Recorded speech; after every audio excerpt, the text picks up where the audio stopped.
works. Yeah. Okay. Okay, you just go ahead. We can start now. Okay, I'd like to welcome everyone to our Canada Disability Benefit Making It Fair public forum. Thanks everyone for taking some time out of your evening to attend. My name is Dee Whalen. I'm with the Poverty Reduction Coalition, and I'd like to introduce Janet Panic, who will be doing our Indigenous welcome. Janet? Hello, I am Cree Métis from the Saskatchewan area, and I'd like to give you this greeting on this beautiful day today. We open today's meeting recognizing the land we inhabit, work, and gather upon is situated on the traditional and ancestral territory of the Musqueam Nation and its revered people. We hold in high regard their profound spiritual connection to this land, a bond nurtured through countless generations, both past and present. Our deep respect extends to the elders, both those among us today and those who came before, as we express our sincere appreciation for the wisdom and teachings they have generously shared with us. In acknowledging the historical injustices endured and the ongoing challenges faced by Indigenous communities throughout this province, we are committed to forging ahead on a path towards a more inclusive and accessible community for everyone. Welcome and hi. Thank you, Janet. Okay, we're going to start the event now, and I just wanted to say that the Richmond Poverty Reduction Coalition and Richmond Centre for Disability are joined together here to co-host this event. I'll tell you a little bit about the RPRC. Our mission is advocacy, and the way that we do that is through research, projects, and public education, and we do that to reduce poverty and the impacts of poverty. We are a coalition of local nonprofit organizations and individuals. And as I said, our focus is advocacy. And so far, we have advocated to the 3 levels of government on the Canada Disability Benefit regarding things that they would have ownership over. So the provincial government, please don't claw back, or the federal government, thank you for starting up the benefit. Perhaps it could be a little bit more because people will still be in poverty. And to the civic government, asking them to advocate to the UBCM to have a resolution. So that's what we've done so far, and we wanted to hear from you folks to see what else we should do, and to also hear from our 4 speakers because some of them have campaigns going on and they have really good information for us. So yes, I'll hand it over to Ella. Okay, yeah. Welcome everyone, and thank you for joining us today. The Richmond Centre for Disability RCD, in partnership with RPRC and hosting this forum, the purpose is for us to let our voice be heard.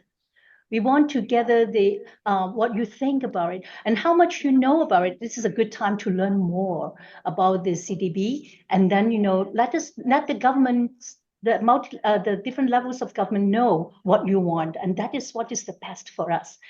And for the Richmond Centre for Disability, we are a nonprofit organization founded in 1985. We provide direct services to people with disabilities to support independent living philosophy so that people can make decisions for themselves, take care of their own life. And then, so that is how we kind of, in these regards, and bring this to you. And we hope that we hear more from you of what you think. Thanks, Ella. Now I would like to introduce our MC for this evening. This is Maria Rantanen, who is sitting right between us. We're all holding hands, hoping everything is going to work out okay. Maria Rantanen is the acting editor for the Richmond News, and we really value her insight, and she's going to be a great moderator. Thanks for coming. Thank you. Thanks for having me. It's great that RCD and RPRC are putting this on today, and there are 4 speakers who will be speaking today. And I'll just briefly tell you their names. We have Amanda Lockitch with the Disability Without Poverty, Disability Without Poverty, Cynthia Min with Disability Alliance of BC, Lorraine Copas with Social Planning and Research Council, BC, and George Pope with the Richmond Center for Disability. So they're all going to be speaking for about 8 minutes. And if you have questions, we'd like you to put them in the chat.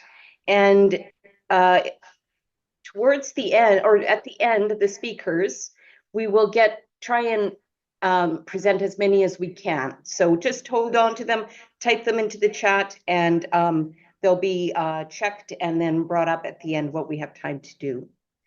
So without further ado, I will introduce the first speaker, and that's Amanda Lockett. Amanda Lockett is the BC lead for Disability Without Poverty.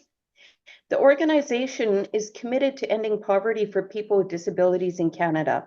They strive to represent the full diversity of the community, welcoming persons with physical, mental, and cognitive, visible or invisible, chronic and episodic disabilities, and their friends, families, and allies.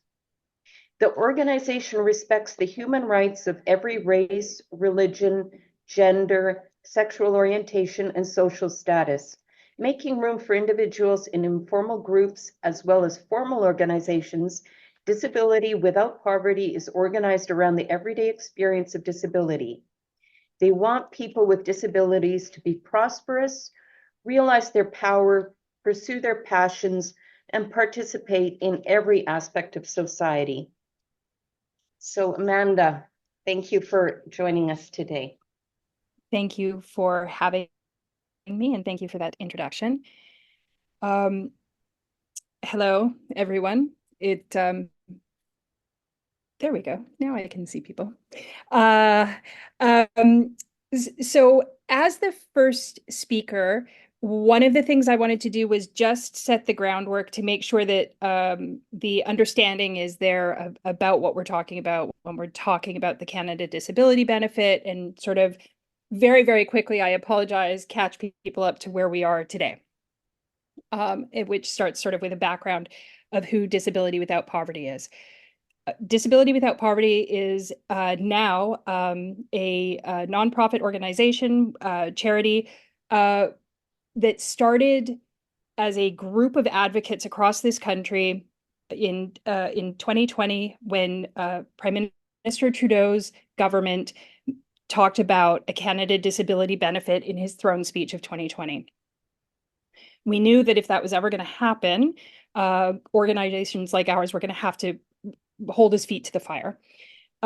So fast forward 3 years later, the Canada Disability Benefit became the Canada Disability Benefit Act by reaching royal assent unanimously in Parliament.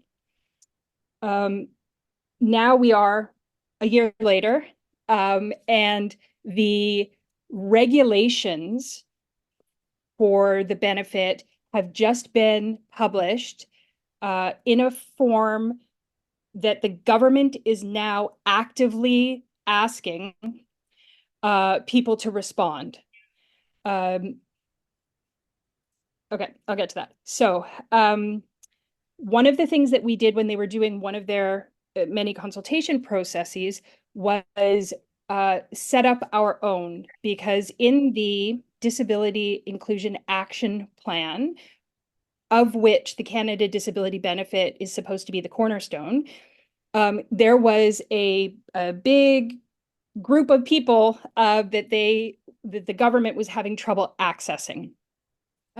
Those were cross sections of people with disability who were Indigenous, were racialized, were refugees, newcomers, LGBTQ+, incarcerated, institutionalized. So we actively went out to seek those groups of people to hear what would best benefit them in this benefit. That became our Shape the CDB report. You can find it on our website. I think they'll maybe put a link in the chat for us. And out of that, we came up with 7 key principles. Those principles include things like urgency. It has been far too long already. But as of now, the benefit will not start rolling out until July of next year, 2025. So urgency, dignity, having people, for example, be able to individualize the benefit so they are not beholden to a partner or a spouse for income. Taking into account the added costs of disability, which is actually written into the framework of the bill itself. Inclusive eligibility, simple application, making the benefit fair, and keeping people with disabilities involved actively.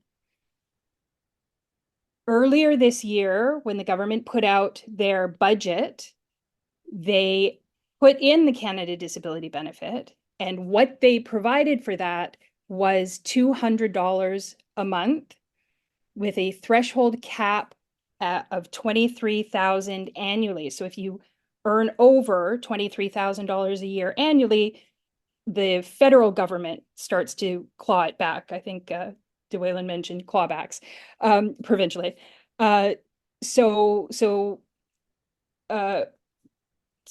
We think that $200 a month is too little.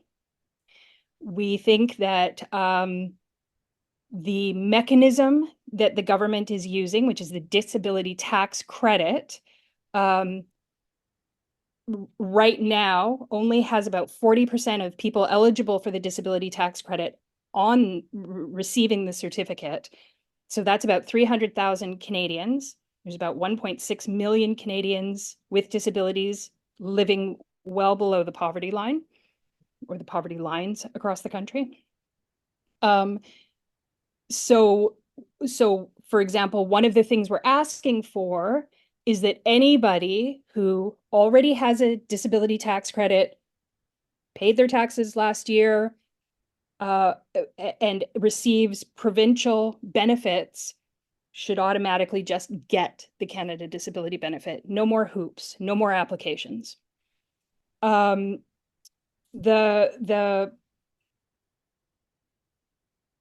So this is part of what we are campaigning for, and we've got a number of ways that we're doing that. One is our digital toolkit, which you can find on our website. It has a poster that has those 7 key principles on them with a little bit of an explanation about each one, which you can take to your city councillor, your MLA, your constituent MP, particularly in the summer when people might be at home rather than Victoria or Ottawa, and set up a meeting and go and have a conversation. So as again mentioned, each level of government has something that they can do. For example, as again mentioned, saying no clawbacks off of what we call PWD here in BC, off of anybody who receives a disability in British Columbia, don't claw that back for the federal benefit.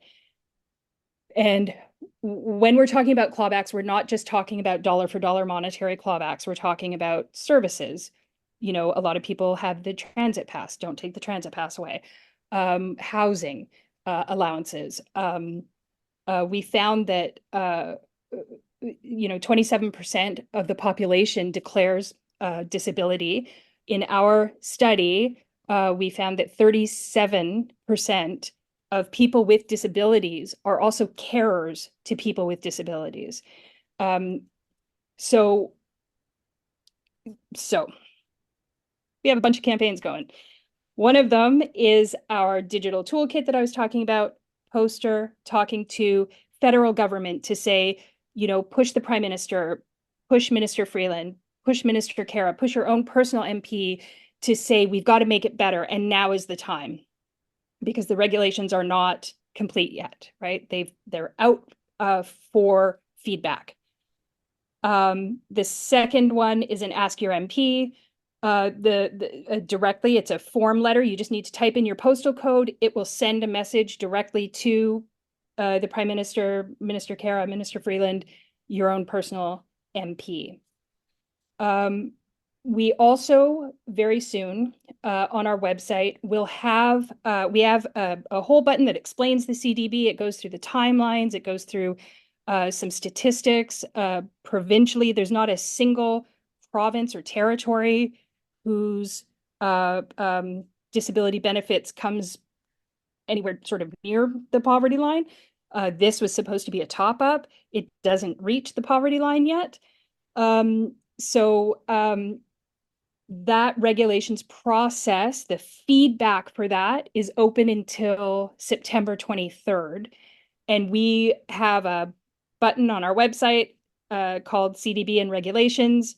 By the end of the weekend, because I'll be working through the weekend, we will have a document that you can cut and paste directly in just one box in the feedback that goes through all of our points, and there's room for you to add anything that you personally would like to add. I'm not sure how long I've been speaking, but I'm open for questions. If you need anything else, I'm the only Amanda in the organization, so you can just write to amanda@disabilitywithoutpoverty.ca. For anybody local, I also wanted to extend an invite to something that we're doing for the community next weekend. Maybe I'll talk about that later in the Q&A. Okay. Thank you, Amanda. That's good. And so we have heard what Amanda just said, and then understand a bit more about the Canada Disability Benefit. So we actually have something for all the participants to do. So we have developed 3 poll questions, and then the same 3 questions will be asked again at the end of all the speakers and the discussion. So to see whether that will make some, bring some new information to you or some changes with what you have what you know or not. So maybe we can start the questions. Is that okay? Yeah. So that will come up on your screen, and take your time to do that.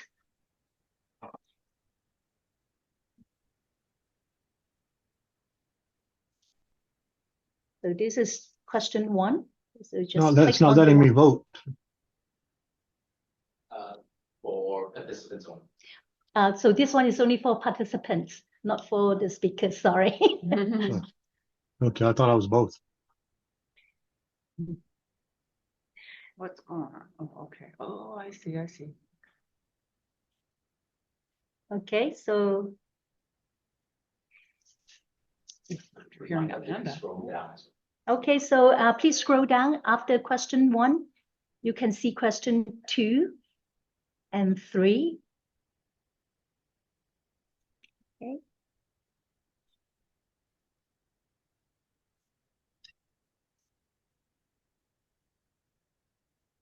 Or answer? Yeah. Number 2. Okay. Yeah. So 50% of the people voted. voted, Okay, yeah. Okay, I think good. that's a good stats already, like if you choose not to, that is okay. So, but you can still vote at the end for the same 3 questions, okay? And can we see the result of the poll questions, please? 2. Sharing the results.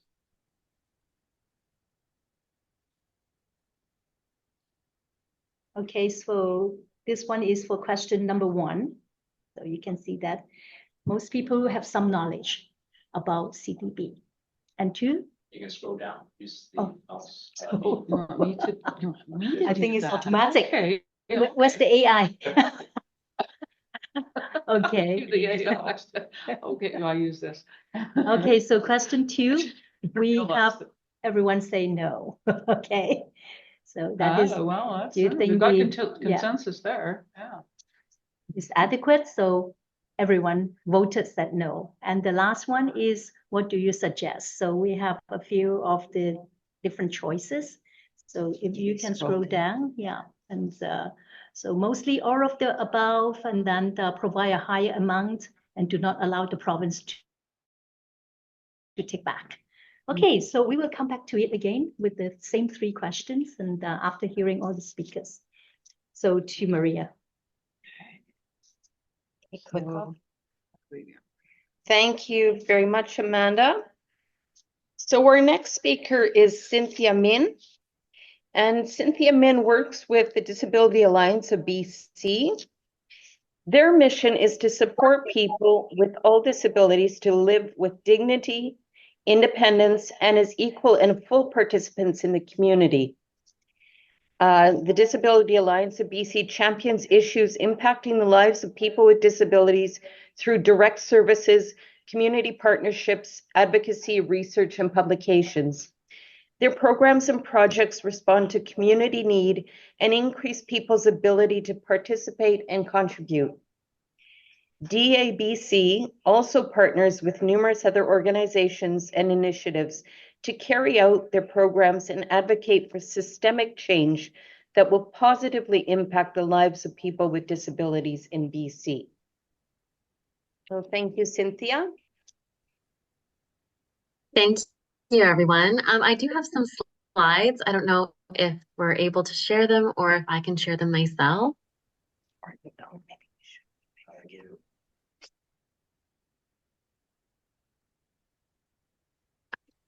Perfect. So we're sharing the slides. Okay, perfect. Yeah. Okay. I just wanted to, next slide. Maybe what I can do is, okay. Yeah, just acknowledge that DABC operates on the traditional stolen territories of the Musqueam, Squamish, and Tsleil-Waututh peoples, and we honor the territories and Indigenous stewards that inhabit the land. I want to first begin our conversation today with a client story, one that talks about someone trying to get access to a disability benefit, namely the DTC. Next slide. So Kelly, since childhood, has experienced symptoms of fibromyalgia. She was unable to receive a proper diagnosis for her symptoms after many years of trying. The episodic nature of her diagnosis made it difficult to apply for disability benefits, and it took her years to complete her disability tax credit or DTC application. Next. So when she came to DABC, she already started and paused the application several times because of mental and physical exhaustion. And when she tried to fill out the application independently, her doctor did not believe she would qualify, refused to help her fill out the form. And so Kelly was left feeling unable to change medical practitioners because she currently relies on her practitioner for medication to help with her pain management. So she felt very trapped in her medical situation. Next slide. This is a common story that we at Disability Alliance BC face, and this is because we've been around since 1977, and as was just so nicely put in our introduction, we do champion issues affecting the lives of people with disability through a number of different avenues. Next slide. We have this experience, and currently our core programs really help people access federal and provincial disability benefits, personal disability designation, Canada Pension Plan disability. Our Access RDSP program helps with the disability tax credit, provides free one-on-one support, and the Registered Disability Savings Plan. We do have a disability law clinic that helps with legal advocacy. We have a Karma program that provides peer mentorship for residents of the George Pearson Center. We have a tax aid program that provides free income tax filing and related benefit support. We have a Right Fit program that matches wheelchair users with affordable wheelchair accessible housing. And we also have a number of publications, including our Transition magazine, where we talk about issues around the disability community from that community lens. And you can find all of our supports on our website, www.dabc.ca. Next slide. Through our work, we help thousands of people living in poverty every year through these complex applications, and we help them access provincial and federal disability benefits. Next slide. In particular, I wanted to highlight two programs, the Tax Aid program that provides free tax support and Access RDSP program. We work in partnerships with organizations across BC so that we can provide that provincial support. Next slide. Our difficulties and the patterns that we see that our clients are facing in accessing available benefits speaks to that larger relationship between poverty and disability. Next slide. This relationship between poverty and disability has been really well researched. People with disabilities face extra costs of living because of their health care, medication, therapy, aid, services, houses, transportation, and other related costs. And health and social challenges contributes to exclusion from the education and labor market. So we can think of, attitudinal barriers, stigma, things like that. And in turn, that leads to insecure employment, income volatility, financial insecurity that can worsen health outcomes. Persistent financial insecurity means that people are less able to afford basic needs and are less able to plan for their futures financially. And we know that this has generational impacts. If you are growing up in a home that has a lot of financial burden, it can impact capacity to move forward and get out of those cycles of poverty. Next slide. And so when we're looking at Kelly, sorry, can you also do next so it just goes to the next and then next again? Thank you. So when you're looking at something like Kelly, we recognize that her situation is not siloed with just difficulty accessing the DTC. Difficulty receiving diagnosis for her symptoms speaks to health-related barriers. The disability tax credit barriers can speak to the difficulty of navigating through just so many social programs, this patchwork of social programs that really make it hard for people to access all the financial support they are eligible for. And we can see that her doctor didn't believe her, so that speaks to sort of attitudinal barriers or misconceptions that people have about disability in general. And she gets exhausted because of her own health-related barriers, and she feels trapped in the medical situation, leading to barriers, again, accessing health care. Next slide. So as mentioned before with Amanda, we were really in high hopes of the Canada Disability Benefit because it promised that people with disabilities would be lifted out of poverty. And we recognize this as a very important step. But the regulations of the Canada Disability Benefit that's just been released falls short of its intent to meaningfully lift people out of poverty. We're going to be releasing an in-depth statement on regulations to be released in August. And I'll go through some of the major points here. There's so much to talk about, so I apologize if it's just so much to take in. The first point that we want to talk about is around eligibility. And as discussed, eligibility is going to be for working adults. Eligibility is for people who have the disability tax credit and also people who tax file. We think that restricting eligibility to working adults does not adequately address additional financial burdens that people with disabilities face regardless of age. And with seniors with disabilities who have such little financial support, we think that this is very restrictive. The disability tax credit is a high barrier application, as mentioned, and to tie the CDB to the DTC just reinforces those high barriers that make it really difficult for people to get something like this. And also verifying income tax filing. We help people file their taxes every year, and we know that even the simple tax files can be really difficult for people just because of the administrative burdens. And so that we think that there are all other alternative ways that people can income test. All in all, we recommend that the CDB should be made available for all those eligible. Less application burden. People should be able to access it where they're at if they need. Next slide. In the application process, there's on top of the eligibility, there's going to be a separate application, which of course can add additional confusion and overwhelm.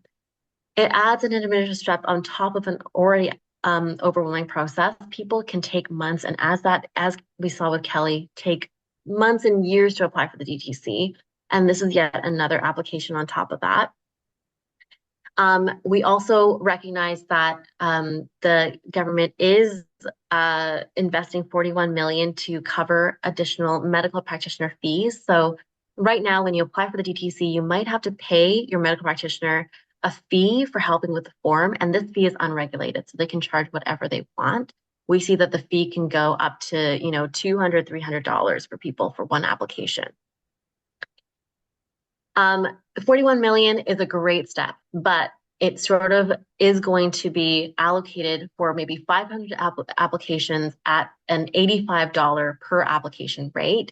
And this is taken from other programs like the Canada Pension Plan Disability, which currently funds people practitioners helping with the program at an $85 rate.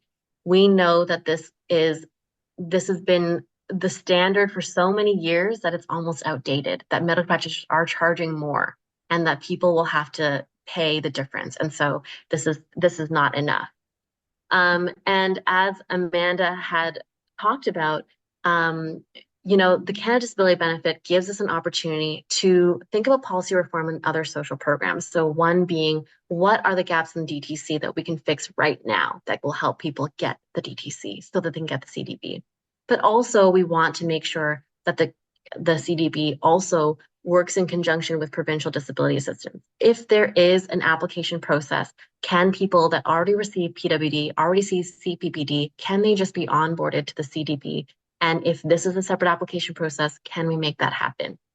Next slide. Benefit amount. As mentioned, the benefit amount is very low. Unfortunately, $200 a month is just not going to cover a lot of expenses, and especially because it is equal. We understand why it is equal and it doesn't cover regional disparities. But what we do think is that regional disparities are there and occur, and it means that some people might face extra higher cost of living, and that $200 will not make a dent in their pocket. We also recognize that the CDB will be made retroactive for 2 years prior, but we think that it should be matched to programs like the disability tax credit, and it should be made available 10 years prior because it takes so many years sometimes for people to get the DTC. We also think that the CDB should add to financial wealth without risk of clawback to any existing social program. Income testing, $23,000, also very low and maybe doesn't accurately reflect situations people are living in when they do live in poverty. We also feel like income assessments to qualify for the CDB should move away from calculating spousal or family income, because doing so really assumes how people distribute money within the household. Sometimes people live in unequal households that's determined by unequal gender disparities. So it can just cause a lot of other inequities or speak to a lot of inequities that exist. And it assumes that people share things equally when maybe they do not share things equally. And so we want the CDB to be individualized. We also think that assigning income thresholds can disincentivize people with disabilities in the first place. And this is something that we've recently written about in the TIE. Our executive director, Helene Boyd, has recently written about how it is difficult as an employer of people with disabilities to see people have to scrounge and manage their work schedule so that their PWDs are not clawed back. And just assigning income thresholds in general, we may think that it's to make sure that the people with most need get the benefit, but it can actually disincentivize people from participating meaningfully in the workforce. Next slide. Reconsiderations and appeals, and I'll promise I'll move quicker. We're very happy to see that there's reconsiderations and appeals in place. There's more conversation that's needed because there's different programs that are administering the CDB.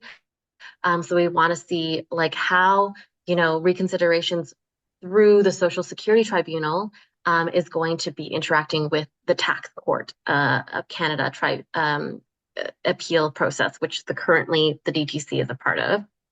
They should make it clear that people can apply at any time. Sometimes enforcing a deadline to appeal can be really punitive for someone who faces multiple barriers for that deadline. So while we appreciate sort of deadline extensions, we think that, making it clear that people can reapply at any time will be very helpful. Okay, and then next slide. All in all, we think that the Canada Disability Benefit should empower individuals to attain financial security and should reflect a mindset that values individuals more than their economic contribution. So something that just is benefiting people because they just need it. Next slide. So we know with these regulations that there will be a greater need for navigational support through the Canada Disability Benefit, disability tax credit, and tax filing, and we're very happy to see the federal government invest in this. We hope to join other organizations and advocacy efforts to give voice to concerns in the disability community. We want to share the knowledge we have gained over the years to help organizations support people through all aspects of the credit. And I want to just sort of also put in the chat here a link to our disability tax credit tool that helps people through the disability tax credit process. And we want to collaborate with everybody here on this call and maybe more people to think of creative solutions to mitigate systemic barriers. Next slide, and I think that is the end. If you want to contact us, you can do so with any of these emails. You can also contact me. My name is Cynthia at dbc.org. Thank you so much. Thank you, Cynthia. And our next speaker, Lorraine Kopus. So Lorraine Kopus has been the main researcher of the Social Planning and Research Council of BC for many years. SPARK's mission is to work with communities to build a more just and healthy society for all. The mission and values are guided by the desire for a just and healthy society based on the following key principles: equity, social inclusion, security, adaptability, and equality. Their work is founded on the values of social justice, inclusion, integrity, and learning. So Lorraine, welcome. Go ahead.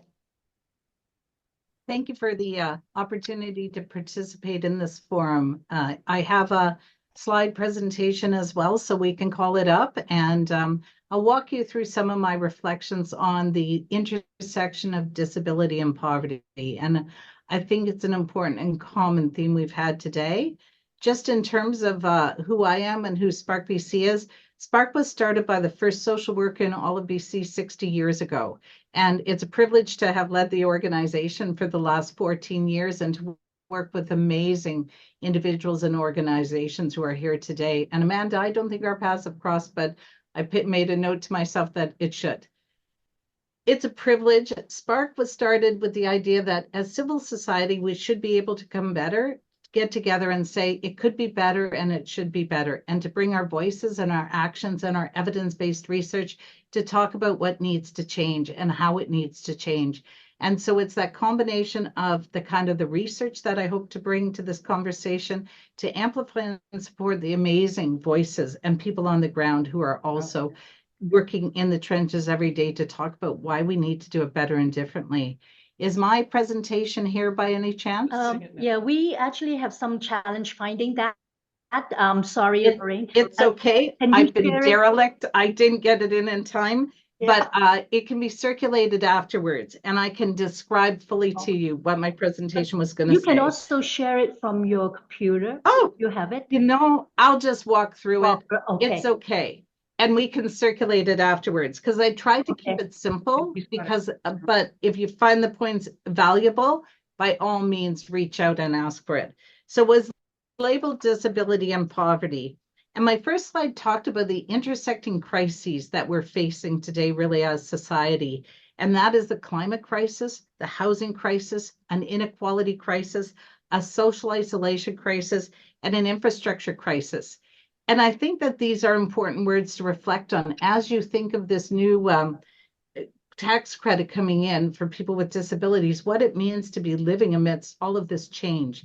And every community is facing this type of change. The climate crisis, we're facing unprecedented changes in our climate. And those who are more isolated are more at risk. And we know that people with disabilities are part of that underserved population that really we need to think about what that means.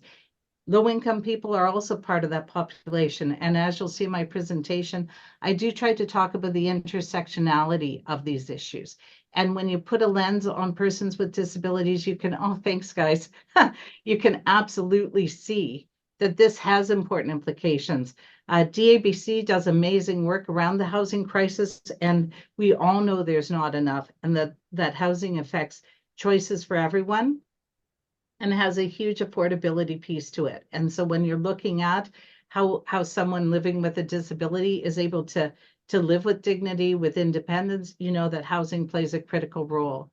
The inequality crisis is what I'm learning more fully about as we do work around gender-based analysis, or the intersectionality of historical patterns of inequity. And I'm going to walk through that slide.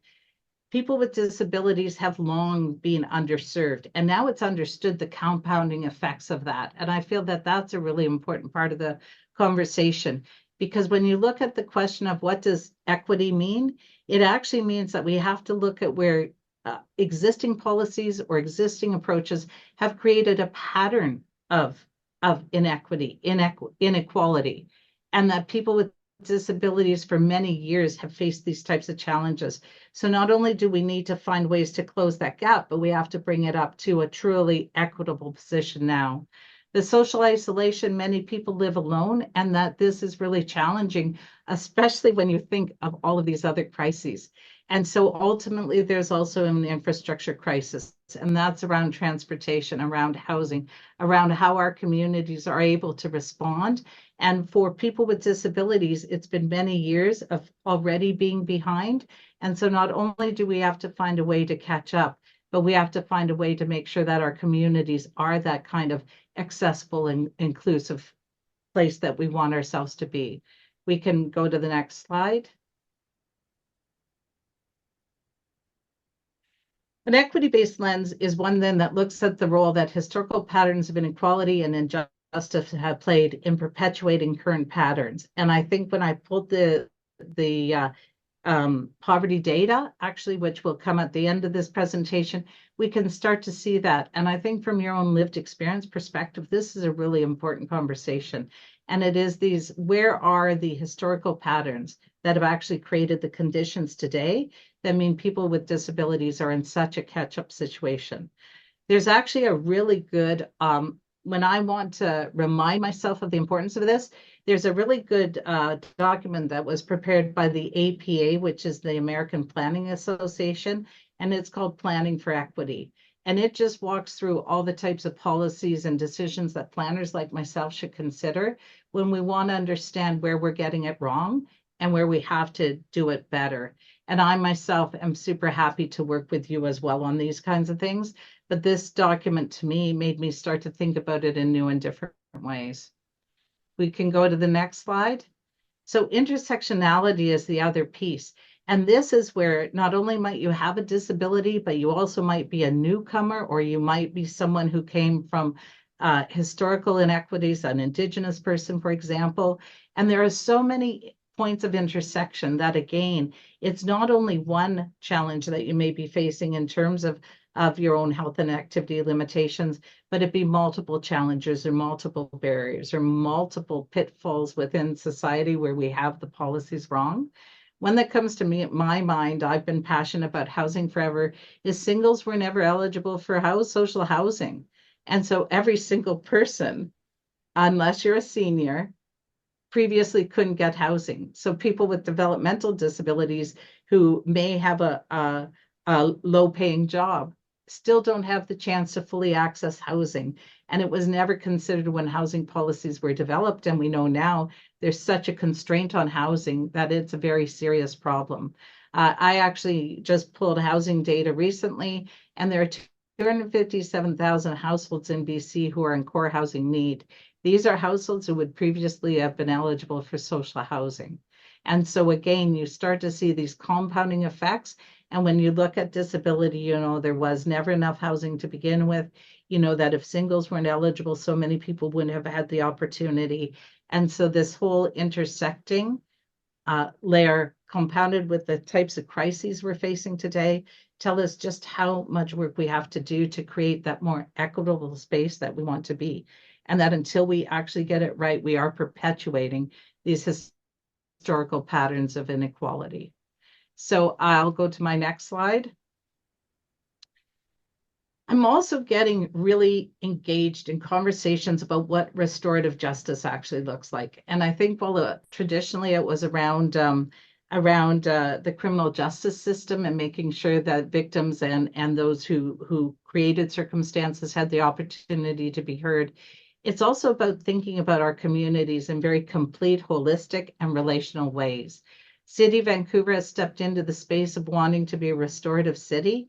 And to me, how we look at people with disabilities and how we look at how we've treated people with disabilities has to become part of these restorative conversations. And I think that is also, again, if we talk to the federal government about the new Canada Disability Benefit, are we really, again, I think I'm trapped in my own thinking about what are these patterns that have perpetuated inequality, and have we got the right lens on that to actually, for the first time, give people with disabilities the chance to live with dignity, with independence. And some of the points that Cynthia made were really excellent on that, like taking into consideration the household income doesn't respect the individual dignity, doesn't respect the specific autonomy and rights of that individual in certain ways. And so I think reminding Canadians and the federal government of that we can be better on these files, and we need to,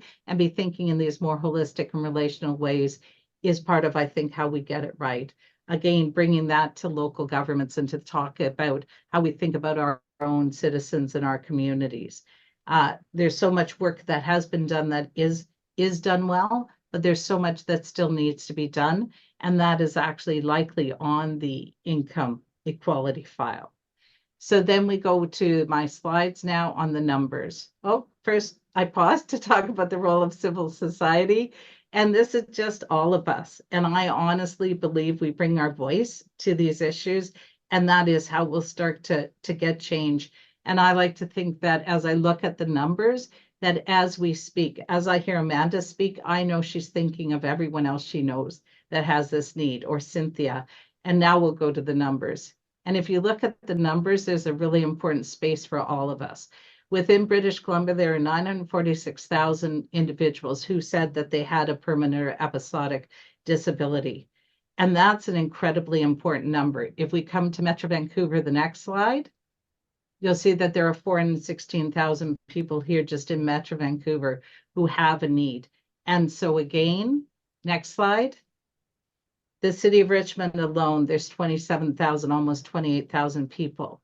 So I think we have a really important role within our civil society and within our areas of expertise as well to bring this information forward and to speak up, because these are important numbers.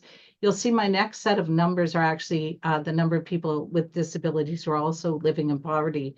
And I had decided I would pull the market basket measure because it is our new poverty line. So we know in BC that there are about 102,000 people who are living in poverty who reported that they also had a disability.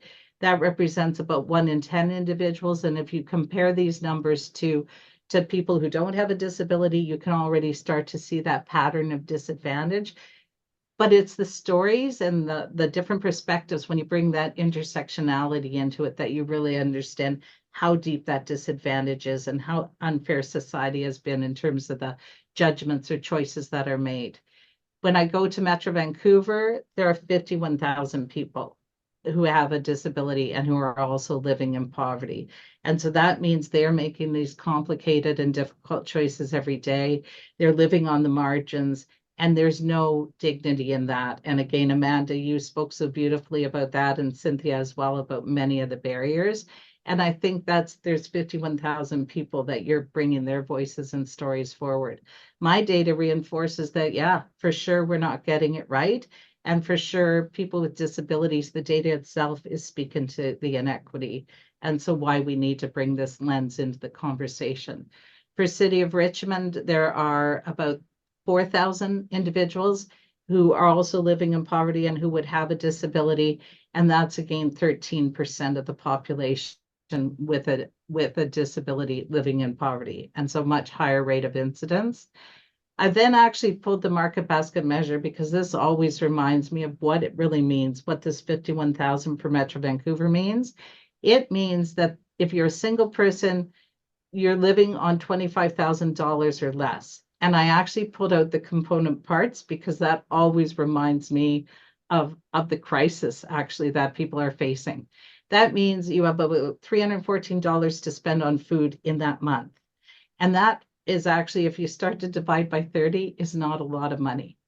You have about $1,053 for shelter, but where will you find shelter at that cost? You have about $605 for transportation, and then you have about $134 for clothing. That is the market basket. And so I actually had to do a bit of back mapping, but I believe I'm fairly accurate, but you might say calculated by Spark, but it's actually a fairly accurate picture. And then I thought, well, what about people living together? So that's $35,000. That means you have about $600 a month for food, same for shelter, but again, you're going to see the constraints, 600 for transportation and a bit more for all the other expenses. So I think to me that this is an important way of looking at the additional $200 or whatever still won't bring people close. And everyone understands that the market basket measure is actually not a super strong measure when you look at of the lower mainland in terms of it's leaving many people just close to poverty. And that also is an issue. So I think that this is kind of a picture that I feel is important that I could add to the conversation today. And we also know that if you just receive PWD assistance, your income and your existence is much, much, much below the 25,000. So I think that is where I'm going to end. I actually come back with my last slide, which is, so what does this mean for the climate crisis, the housing crisis, and all the other situations that we find ourselves in today? So I just want to thank you for your time, and I really appreciate having the opportunity to listen and learn tonight. Thank you, Lorraine. Just a reminder before we go to our last speaker, if you do have questions, put them in the chat. We've received a couple, and make sure that you direct them to RPRC or RCD so that they come directly to us. So I will introduce our fourth speaker, George Pope. And George Pope volunteers with the Richmond Centre for Disability and other Metro Vancouver organizations, including the BC Poverty Reduction Coalition. He has been actively involved with multiple organizations for the past 30 years while living with multiple disabilities, battling societally imposed poverty, and taking care of his family here in Richmond. He advocates to all levels of government for equitable and humane treatment of those who are undervalued or forgotten in our society. So thanks for coming, George. Go ahead. Yeah, I had something prepared, but it seems like pretty much all I've gone through as we were talking, I'm like, well, that's covered, that's been done. You guys really, everybody, our speakers we had were really good. I mean, as a member of the RCD, as Ella pointed out, the RCD we don't do advocacy, but what we do is promote independence in our members. And that would include, self-advocacy, and learning from events like this is very helpful to people to know that they can advocate for themselves and for their friends, and by writing to the minister. That's exactly what I've been doing all along. As our MC mentioned, I talk to them in person, I talk to them on phone, I Zoom, I email, I write, I connect with all levels of government, as she said, and I continue to do so, and I will continue to do so. And I'm doing about this particular act too, because I am as just disappointed as our previous speakers have stated. This is very much not what's needed. The original act, as Carla Quattro originally put forth, was that it would alleviate poverty in those with disabilities Canada. This is a wonderful idea. I would love to see something like this, but when they went at it, the bean counters went at it. Now it's $20 a month max, and that's only if you fit every other slot they put us into, every other hoop to jump through. That's not going to do it. That's not even going to pay my medications bill for each month, the ones that aren't covered by the province, because every month there's a new thing not covered. I buy medical equipment. I got paid dentists. That's all coming out of pocket now because I use that my deductible and that the ministry gives me. The $200 is really, that's going to get me a little bit. Just realize that there is a line up there somewhere. That's the poverty line, and it's just a tedious bit closer, but still so far away. And this is what I'm pushing for at all levels of government. And I work with organizations connected with the ones we've heard speaking tonight. I avail myself of their information. I go to websites. I communicate with their advocates and their members and their workers. And I'm going to keep doing this because it has to be done. We have to make noise. And like Helen said, there's a way we can contact our MP, and there's going to be a letter prepared that we can get out our own I love those things. People send out a letter like this. So the main stuff's in there already. You just put your own 2 cents worth in as well with your name and send it off, and boom. Everybody possible to do that. Tell your friends, tell your neighbors, get to it. Anybody you got that supports you got a disability, or you know someone with a disability, or you got a parent with a disability, or you're supporting a child with a disability, get everybody advocating and helping them. But the only way we can do anything with the government, always ever has been the only way, is numbers of people making noise saying what we want. It's our government, it's our country. We need to stand up for ourselves and say, this is what we want. We have organizations where those of us that are weak alone, or even the 2 or 3 are weak, we band together into bigger organizations. And there's advocacy organizations that have spoken here tonight, like DABC. I've been connecting with them since back sometime in the 80s, I think it was, when I first started. And I'm with the Richmond Center for Disability now, and I started volunteering with them in '96, and now I've been on the board for a number of years.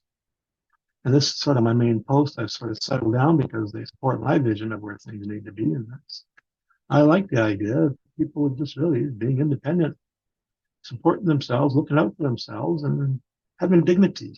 And this $20 a month. It's not helping towards that. And that's, to me, it's pretty much insulting. Come on, why throw something at us and then yank it away like that? Is there a point? Is there a purpose? This is what bothers me. There's always something going on in the background that they don't tell us, and this bothers me. So I got a few links. I can't send them up through the chat here, but I guess if you contact RCD or BC or Richmond Poverty Reduction Coalition, I can send it out through them. A couple of them I think I've already mentioned tonight by others, and so you can all contact me directly. I help wherever I can, because the way I look at it, I was raised, if you're getting money, you do your work for it.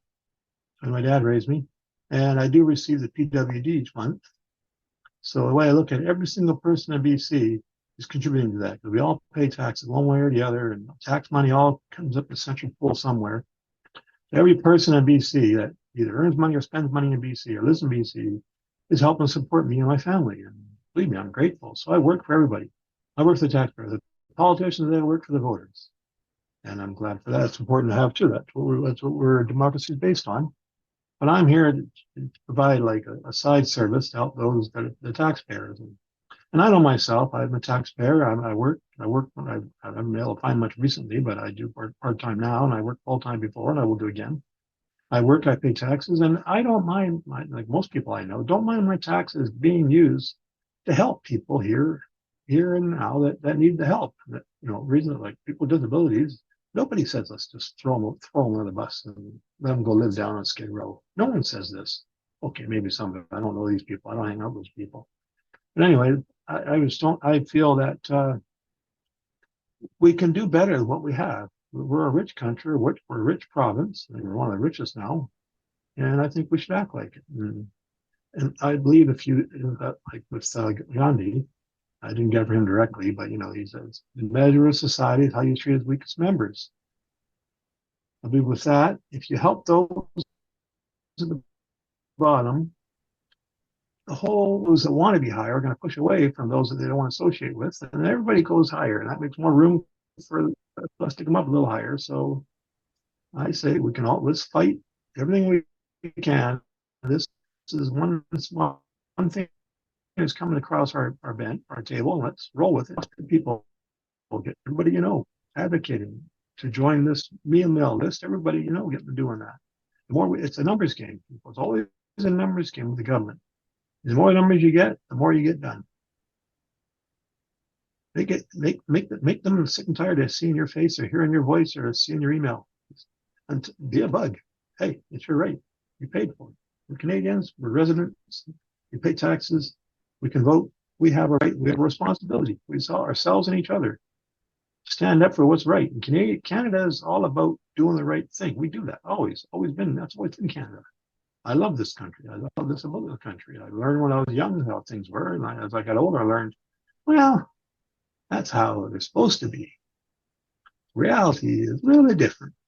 And I was like, does it have to be? I was naive, I guess. I'm on the call it the autism spectrum, so on the Asperger's area. So I tend to kind of have that kind of hope and belief that things can be better. And I'm a dreamer.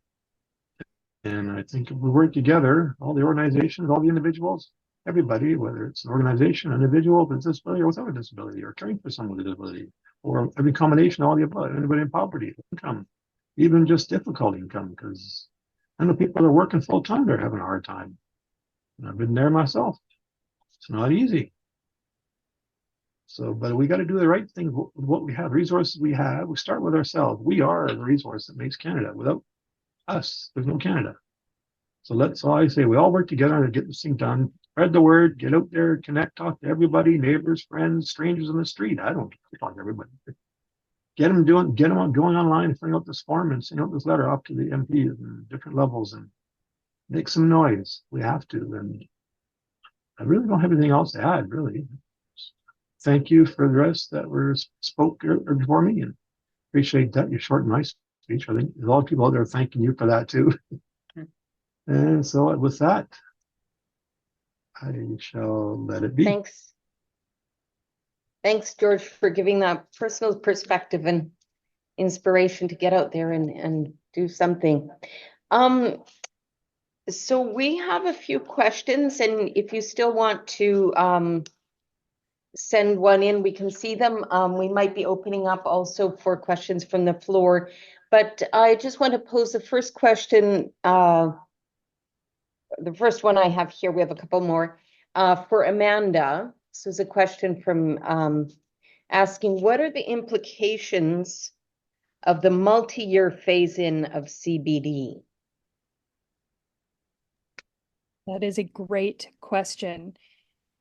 So in the federal budget, there was, sorry, my brain kind of stops around this time, but there was a 6.1 billion, I believe, put into the federal budget for the Canada Disability Benefit, but that came out, as this person asked, over multiple years. So one of the things that we know is that Minister Kara had said that by the year 2028, about 25,000 people will be lifted out of poverty. So when you're talking about incremental and multiple years of this benefit rolling out, as George said, the lifting of people doesn't actually even make it to the poverty line until 2028, and then it is a fraction of the people in need. Wow. I hope that answered the question. Thanks, Amanda. And we also had a question. Somebody is wondering if the CBD benefit will be taxable. I wonder if someone's able to tackle that. It will not be taxable. Yeah. It'll Okay. be, yeah. All right. Thank you. I also wanted to add to Amanda's point. I think the phasing rollout, I think that it means that in its first year, it'll only lift 20,000 people out of poverty. And it's only expected to have like 465,000 people maybe even apply. That's what it's sort of accounting for. Come from.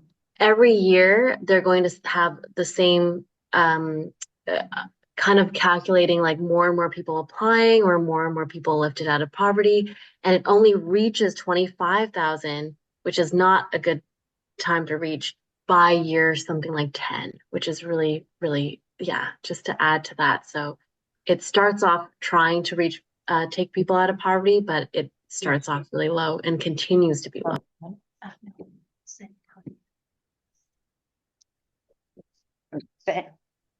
Thanks. We're just scrolling through the questions here, and there was one about the clawback rates. So someone asked, have the clawback rates been set? I wonder if anybody's able to address that. The federal threshold is 23,000 a year. So if anybody earns over 23,000 a year, the $200 a month is a maximum amount.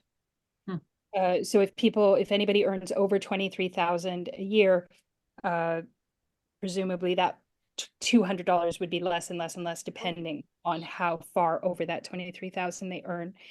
In terms of the provincial government, and if there will be clawbacks, there's actually only 4 provinces or territories across this country that have outrightly declared that they will not claw back. As we know, there's an election coming in October.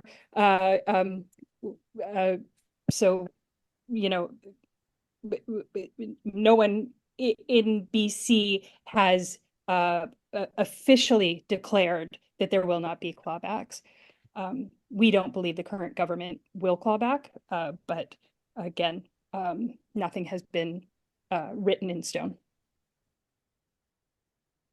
And there's just a general question about, and this might have been covered, but just asking, will there be paperwork to get the CBD? I think this was, but maybe someone can just address that once again. Yes. So to be eligible, you do have to have the DTC, be working age, and file your taxes. But in addition, you'll have to apply separately to get the Canada Disability Benefit. And just to like put a little bit more detail to what Amanda's saying about, clawbacks that happen is essentially you can get the max amount if you earn under 23,000. There is an allowable limit that you can earn on top of that. That's $10,000 for single individuals. For couples, you can get the max amount if you earn below 32,500, and you can earn an additional 14,000. But it starts to gradually reduce after that amount that you make. And it reduces until you make about like 45,000 with your working income for single individuals, 58,000 for people and couples with that working income exemption. Sorry, and thanks, Cynthia, for that. The other point that we are stressing is that there are people that simply cannot work, full stop. And so that this process essentially doesn't cover those people, and those are the people we think are in most need. Thanks for just scrolling through here. There's actually a comment on here, a question and comment. Can we link her disability benefit to the living wage of a province? Right now, the living wage for Metro Vancouver is $25.68 an hour, which translates to $4,450 a month. I wonder, Lorraine, are you able to respond to that? Yes and no. I wrote it down. And so in that way, it's a really, really good question. And another, in addition to the living wage, some actually do a housing wage. So when you look at a high cost area like Metro Vancouver, and I think whoever asked that question, it is really good to bring these measures back into the conversation about why what's being offered is not adequate and will not lift people out of poverty. But I think excellent point. So we're going to open up if people want to ask questions. I think we've put it on so that everybody's visible, and you can raise your hand if you have a comment or a question, or if you want specifically for somebody.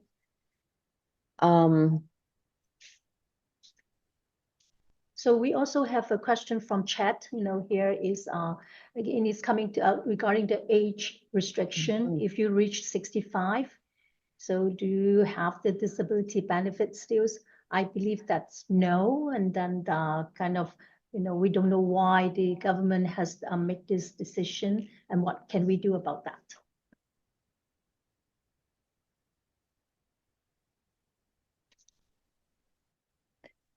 Can we? Okay, so George has a question. Oh, George has a question. Thanks. Go One ahead. thing I do not like here was that when I know from senior friends of mine where I live in senior housing, or was, that I had a friend that was getting a disability benefits, and then he turned 65, and his income dropped $800 a month. So he's going to drop $1,000 a month into this, you know. So I mean, he was already struggling as it was, and then boom. Luckily, he was in BC housing, subsidized housing, so the rent adjusted accordingly. And they're pretty good at adjusting as you know as needed. Like if you come up to them and show them my income's dropped, they will reduce the rent like the next month or within a month or two. But this is the fact it ends 65 is, does my disability end at 65? I don't think so. So, And I know there was the disability tax credit there. No, what was it called? The disability saving tax-free disability savings account, which is supposed to be nominal assistance, give us a bit of a tiny annuity as we turn a certain age. I think that's 60. And with the clawbacks, there's that one. They're not allowed to touch that one. That the federal government, when they made that act, they said provincial funding authorities cannot touch it, cannot even look at it. That's like, because the federals can make that part of an act and say, hey, it can't be looked at, can't be touched. This is separate. This is strictly for the people it's intended for. That's what they need to do with this act, with the disability benefit. so can I pose that? Make it locked in stone. Sorry. I was just going to pose that. I don't know if either of you, Lorraine, Cynthia, or Amanda, can comment. Is anybody advocating to not have this jump when you turn 65? Yeah. It's a significant loss in income at that point. Part of the It's only for working people? Because I know that DABC certainly does advocate for that. Part of the challenge around that is that when this bill was introduced, it was introduced as an act for working age adults 18 to 64. So I'm not sure that it would be easy to change the parameters of the act itself. We can change how the act is administered, how much money it is. There's things that the regulations can change, but the framework of the bill was set for working age adults. I think probably because at the time they thought we have a child care benefit, we have a old age pension, and so we're targeting that specific group. Cynthia, I don't know if you want to. I think that was really well said, Amanda. I think that, we'll certainly put out a statement to reflect the feelings that I know many community members have. And I think that there are different people that are, advocating for same sentiments. But as Amanda said, I think that maybe what we can do for this benefit might be limited at this time. If I could just add, though, in terms of my presentation, when I speak to the compounding effects of disability or the barriers at one point in time that continue, seniors, people who have a disability now who continue to age, will continue to fall further and further behind. So when we do our own advocacy work around this, well, I think, you can't change this now. We should certainly keep in mind just what it means to be living with a disability and put that intersectional and equity-based lens on it as well in terms of our writing and advocacy. So that's what I would offer. Thank you. And MP Wilson Meow, you have your hand up. Yes, Maria. And first and foremost, I'd like to really thank all of you for gathering today and doing this discussion. I have made a lot of notes, and I welcome all the presenters to really follow up with me on the certain letters that you want me to see and the discussion, and happy to bring this forward to discuss with my colleagues in Ottawa. Understanding that this is still a very new benefit that has been released, I understand there is more to do. And this is where the important piece comes, where your feedbacks are valuable to how we can make adjustment or amendments to the current bill. Regarding on some of the age restriction, I believe in different timing, there's different types of programs available, even with people with disability that can apply. But I'm here to have an open conversation with all of you. So please don't hesitate to reach out to my office. And once again, thank you all for having this very fruitful conversation. Thank you. I don't see any other hands up. Oh, someone is asking, the income criteria for PWD was 16,500. Did they raise it to 23,000? Someone able to take that question? No, so the 23,000 is just the Canada Disability Benefit, which is part of the problem is there's so many available supports. The provincial disability assistance program kind of remains where that is.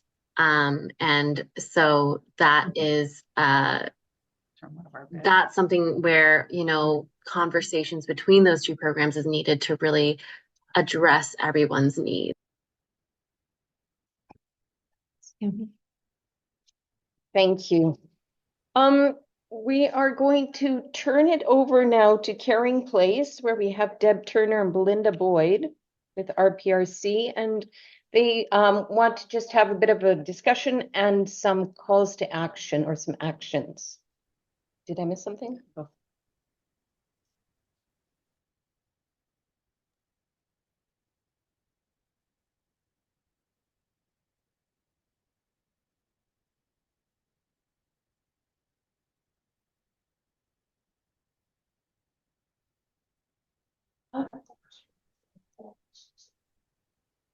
We're trying to get you on. We can't hear you guys. How's that? Yeah, try again. Okay. Very faintly. How about now? That's better. Better? Yeah. Okay. Yeah, that's good. A little task here. You don't have a whole team of tech support like we do here? No, fortunately not. But we have our little portable speaker. But you have a slide that was prepared that has the calls to action on it. Can you bring it up? That would be great. Excellent. So there are some ideas and calls, if you will, to action that we're asking people to consider as we move forward. And I just want to take this time to thank all the speakers for their excellent contributions. And many of them referred to some of these calls for action. So they're there. You can go to these websites. You can click on these links. There are a few that we're suggesting there. One is to join the campaign of Disability Without Poverty, and that was mentioned at the top. Thank you for highlighting that. And you can go to the Better the Benefit campaign and sign on there. You can inform yourself. Check out the Canada Disability Benefit regulations by going to that link. You can write a letter to your local, provincial, or federal level of government advocating for increased benefits. And you can write a letter to the provincial government to advocate for no taxation of the benefits. So those are 4 things that you can do now and continue to do as we advocate for better supports for people with disability. Thank you. Maybe did anyone else have anything else to say Yeah. about actions that they might want to take on? Yeah. Henry sent up. Yep. And we have just wondering if anybody else had a comment on action that needs to be taken. I think George spoke quite eloquently about all the things that he does. Belinda gave us some ideas there. Is there anyone else who's an idea on advocacy or how to reach out? And I'll get to you soon, Henry. Can see your hand there. So we'll leave that. And we actually had 2 questions pop up, directed both towards Henry Yao, our MLA, and Teresa Watt, MLA. And the question is, will you support no clawback? And we're getting short on time, but I thought I'd pose this question to both of you. Henry, if you could start, and just if you can keep it to about 45 seconds or so, is because we need to wrap up. But will you support no clawback? So this is what I was. Can you guys hear me right now? Yep. Perfect. So this is what I will say. I've been hearing the whole conversation, and no, George Pope actually came to my office quite a few times. So thank you so much for your advocacy. Obviously, our hope is definitely support individuals struggling with disability, living with dignity, and living with high quality of life. In regarding to advocating, I will definitely try to have an appropriate meeting with my ministers to talk about this. As everybody knows, it's getting closer to election, so it's harder to have like conversation with the ministers. But I do encourage that anybody who are interested to have this conversation in regarding sending an email, please feel free to even book a meeting with my office. I'll be more than happy to sit and listen to you. And I promise you that whatever you share with me will pass on to the minister. I cannot speak on the minister's behalf, but I do want to say, like, I believe my government, including myself, we do stand and want to support people who are struggling with different form of barriers, different form of challenges, and we want to do our best to make sure all British Columbians can live in dignity and live with high quality of life. So that's the direction we'll definitely push towards, and let us know if there's anything else we can help with. And thank you so much for all the presenters for sharing their thoughts and advocacy, and we really appreciate your time. Thanks.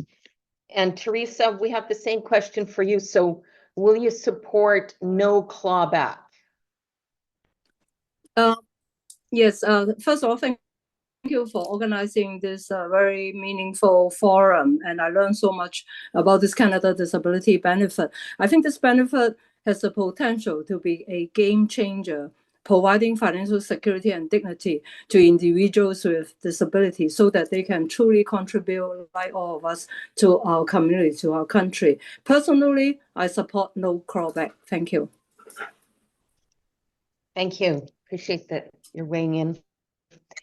And now I will turn it over to Dee and Ella to wrap up. Okay. Are we done with that? Yeah, so before we just go, and do the wrap up and everything. So remember when we first started, we have the 3 poll questions. So we will do that again and see whether, after listening to our speakers and with all the dialogue. So have you learned more, or have you changed your mind regarding the, what you think about the Canada Disability Benefit? So can we post the question now? Yes. Okay, so there are 3 questions, and after checking the first one, you can go on to the, scroll down to the next one. And then, so this is the same 3 questions we posted at the beginning, and that is only for the attendees.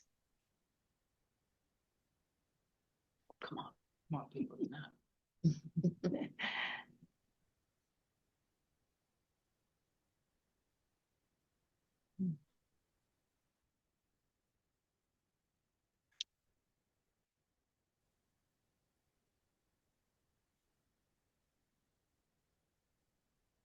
Let's scroll down to see if they've answered the others.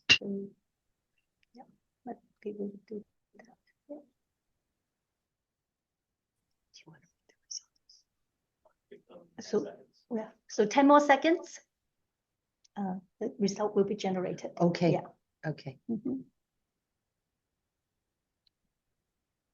Okay, yeah. So we can end. We are going to end the poll now, and then can we look at the results, please? Okay, so for question 1, so now we have more people indicating good. So, like 75% of that. So I'm, hope that you learned something that you didn't know before. And the second question, do you think the CDB as proposed to come in effect is adequate? So we have no, and we still have some not sure. So people probably want to see more what the government will respond to the voices of the people. And question 3 is, what do you suggest? So, and we can see that all of the above. So they're all important. Okay, thank you. And Dee, are you going to wrap it up? All right, yes. Once we get rid of the, You can close out. oh, I close it off. Yes. I'm just such a techno peasant. Oh my God. Okay, here we go. Thanks everyone. We stayed to time. Thank you profoundly to our speakers. I'm so glad that we were able to bring you all here together tonight, and I sure learned a lot. I took a whole bunch of notes, a whole page of notes here. As I said, the RPRC has done some advocacy work with information from RCD. We've got some more ideas here to continue our advocacy work, and I would encourage you all to also go to the links of these different organizations and to sign on to their campaigns as well. So we'll continue with this work. Their consultations, federal consultations, are on right now. Wilson Mao, MP, has said come and visit, and he'll listen to us. Henry and Teresa have both said that they'll consider anything that we have to say. So that's all good to hear too. So yeah, that's how we make change. Is that we band together, as George says, we speak out, and we say thanks for that, but we can make it better. So really appreciate you coming. This has all been recorded. Yes, so and we will share the recording on YouTube. So all the registered attendee and also the speakers, and so we will share a link to that. And then if people at our watch party, so we have a good number of people attending the 2 watch parties we have organized at Caring Place and RCD respectively. So if you give your consent and write down on the paper that your email, then we will email to everyone the recording as well as the speaker's presentation. Great. Thanks very much. We'll see you later. Okay, bye-bye. Go and watch the Olympics now. Thank you. Bye-bye, thank you.